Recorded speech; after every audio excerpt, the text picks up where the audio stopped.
नमस्कार, आप देख रहे हैं खबर इंडिया और मैं हूं आपके साथ चंद्रश्री राजपूत।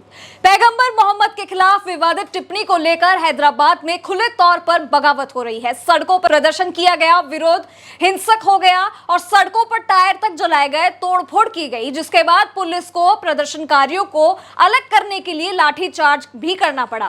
प्रदर्शनकारी काले झंडे लेकर नारेबाजी करते भी नजर आए। प्रदर्शन में ऐसा कि सर तन से जुदा के नारे भी लग गए। ऐसे में मामले को बिगड़ता देख इस बीच जिस वजह से ये हंगामा हुआ था उसके लिए जिम्मेदार मानकर टी राजा सिंह को पुलिस ने गिरफ्तार कर लिया, लेकिन उन्हें बेल मिल गई थी, जिसके बाद मुस्लिमों द्वारा बड़े पैमाने पर इसका विरोध हुआ। टी राजा सिंह के इस बयान के बाद AIMIM प्रमुख असदुद्दीन ओवैसी इतना तिलमिला गए कि जिन लोगों ने हैदराबाद में हिंसा को अंजाम दिया था उन्हें ही छुड़ा लाए। भड़के ओवैसी ने यहां तक उसमें से एक व्यक्ति से बातचीत की जिसका वीडियो भी काफी वायरल हुआ और उसे घर जाकर आराम करने को कहा।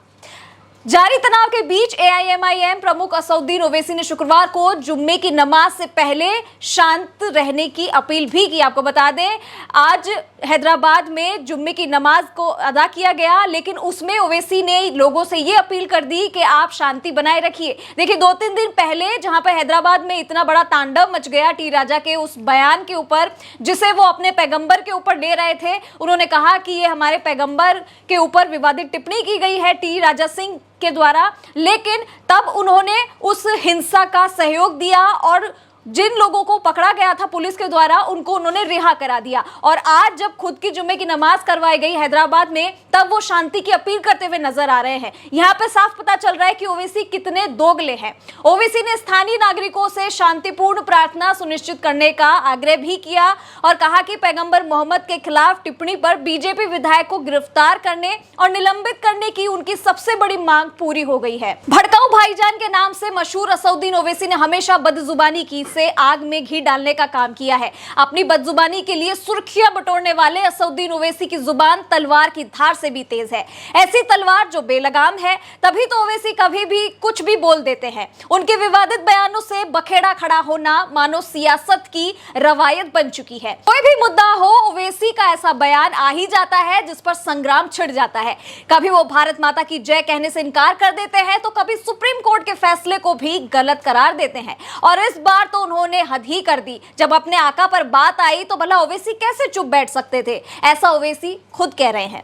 पहले तो ओवैसी ने खुद हैदराबाद में माहौल खराब करने की कोशिश करी और तब वो तेलंगाना में मक्का मस्जिद में जुम्मे की नमाज में शांति रखने की अपील करते हुए फिर नजर आए।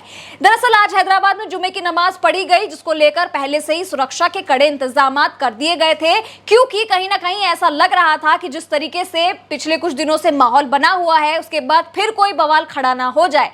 लेकिन ये कोई पहली बार नहीं है कि ओवैसी कानून के खिलाफ या संविधान के खिलाफ कुछ बोलते हुए नजर आ रहे हैं। इससे पहले भी ओवैसी ने कुछ इसी तरीके से भड़काऊ और विवादित बयान दिए हैं जिससे देश में अशांति फैलाने का उन्होंने काम किया है। आपको याद होगा कि 3 तलाक बिल के लोकसभा में पास होने के बाद इसके खिलाफ बोलते हुए ओवैसी नजर आए थे। उन्होंने कहा था कि ये कानून सिर्फ और सिर्फ मुस्लिम महिलाओं को रोड पर लाने का काम है, उनको बर्बाद और कमजोर करना है और जो मुस्लिम मर्द है उनके जेल में डालने का है। यही इस कानून का गलत इस्तेमाल होगा, आप देखना।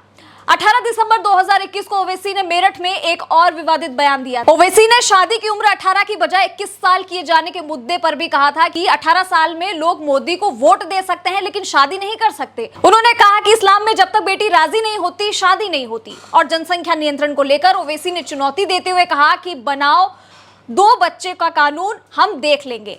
वहीं एक और ऐसा ही बयान ओवैसी ने दिया आरएसएस को लेकर। आरएसएस का नाम लेकर उन्होंने कहा कि कोई भी आरएसएस वाला हमारा बाल भी बांका नहीं कर सकता। याद रखो, दुनिया उसी को डराती है जो डरता है, दुनिया उसी से डरती है जो डराना जानता है। विवादों से तो ओवैसी का पहले से ही नाता है, लेकिन वो ये भूल जाते हैं कि उनके भाई भी अक्सर ऐसे ही विवादित बयान देते हुए नजर आते हैं।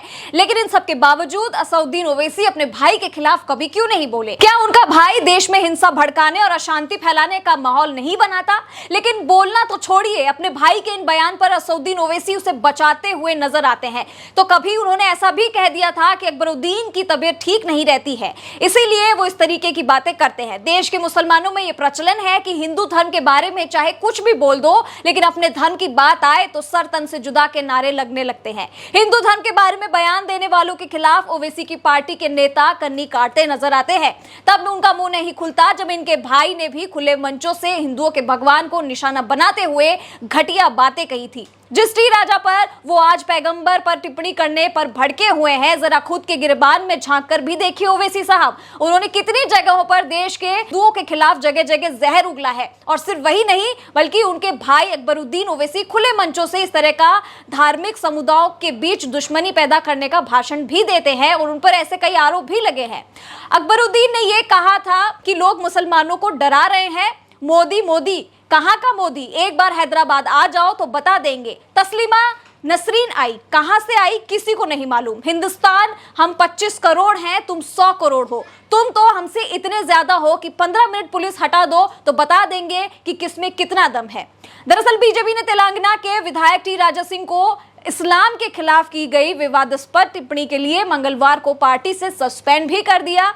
मुनव्वर फारूकी ने हाल ही में हैदराबाद में परफॉर्म किया था, जिसका वीडियो में टी राजा ने कथित तौर पर इसका इस्तेमाल करते हुए उस पर टिप्पणी कर दी। इसके चलते टी राजा के खिलाफ केस दर्ज किया गया था और धर्म विशेष की आलोचना करते हुए 22 अगस्त को एक वीडियो जारी किया गया था। इस वीडियो में टी राजा सिंह कथित तौर पर एक धर्म विशेष के खिलाफ कुछ विवादित बयान करते हुए दिख रहे हैं।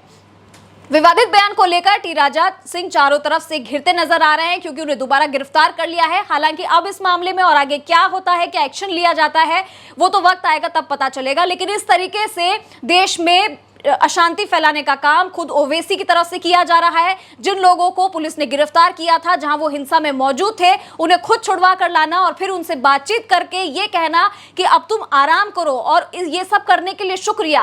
कहीं आपको ये नहीं लगता कि इस तरीके का जो माहौल है वो ओवैसी खुद बना रहे हैं और लगता है कि किसी तरह से वो अपना बदला ले रहे हैं, किसी तरह की खुन्नस वो यहां से निकालते हुए नजर आ रहे हैं। लेकिन इस पूरे मामले में अब आगे क्या क्या होने वाला है वो आने वाला वक्त बताएगा। फिलहाल कोई सवाल है या फिर आपको कोई कमेंट है तो आप मुझे नीचे कमेंट बॉक्स में लिखकर बता सकते हैं। हमारे चैनल यानी कि खबर इंडिया को लाइक, सब्सक्राइब और शेयर करना ना भूलें और हाँ, बेल आइकन जरूर दबाइएगा। नमस्कार।